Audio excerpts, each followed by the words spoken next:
Oke, selamat datang.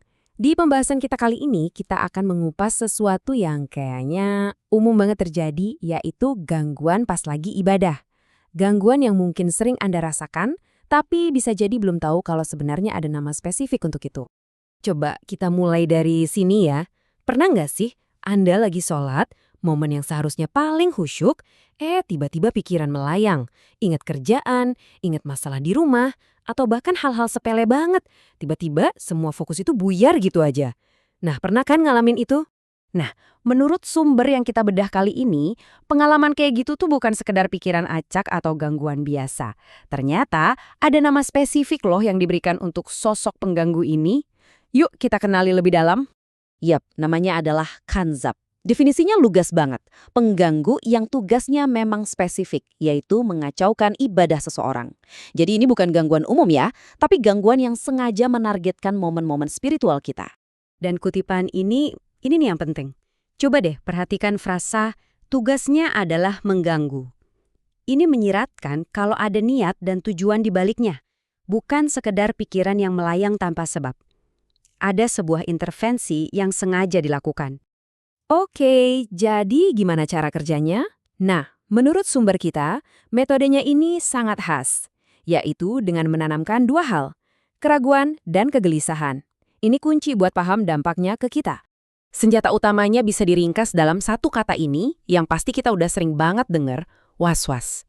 Istilah ini pas banget buat ngegambarin perasaan ragu, cemas, dan gak tenang yang seolah-olah disuntikkan ke dalam pikiran kita. Nah, ini yang menarik. Target dari rasa was-was ini apa? Ternyata bukan soal hal-hal buruk. Justru sebaliknya, gangguan ini bikin kita cemas dan ragu soal amalan baik yang kita lakukan. Ini kan serangan langsung ke keyakinan kita pada ibadah kita sendiri. Bedanya jauh banget kan? Di satu sisi ada ibadah khusyuk yang hasilnya itu tenang, jelas, dan ngerasa terhubung. Di sisi lain ada keadaan was-was yang isinya cuma ragu, cemas, dan bikin kita ngerasa terputus. Nah, transformasi dari tenang ke kacau inilah inti dari gangguannya. Gangguan ini ternyata nggak serampangan. Sumber kita menjelaskan kalau ada target utama. Ada satu momen ibadah yang dianggap paling krusial. Mari kita lihat apa itu. Jadi gini, walaupun target umumnya itu semua orang yang lagi ibadah, ada penekanan khusus di sini. Sumber kita menyoroti kalau target utamanya, target favoritnya, adalah mereka yang sedang melaksanakan sholat. Ini menunjukkan ada prioritas dalam serangan yang dilancarkan. Nah, jadi pertanyaannya, kenapa sholat? Karena sholat itu kan dianggap sebagai salah satu momen koneksi spiritual yang paling penting, paling vital. Jadi dengan menargetkan momen ini, tujuannya jelas, untuk memutus koneksi di saat yang paling krusial. Ternyata, semua gangguan dan rasa was-was ini bukan tujuan akhirnya loh. Ada sasaran yang jauh lebih besar, yang jauh lebih fundamental, yaitu meruntuhkan keyakinan itu sendiri. Coba kita lihat penjelasannya. Nah, ini dia tujuan akhirnya, jelas banget. Meruntuhkan keyakinan. Jadi ini bukan lagi sekedar soal bikin sholat kita jadi nggak khusyuk, tapi udah nyasar ke sesuatu yang jauh lebih dalam, yaitu fondasi keimanan kita. Prosesnya bisa kita lihat sebagai 3 langkah yang makin meningkat. Dimulai dari gangguan kecil di dalam ibadah, yang kemudian dikembangkan jadi perasaan ragu dan was-was. Nah, dari situlah tujuan akhirnya dikejar, yaitu meruntuhkan fondasi keyakinan itu sendiri.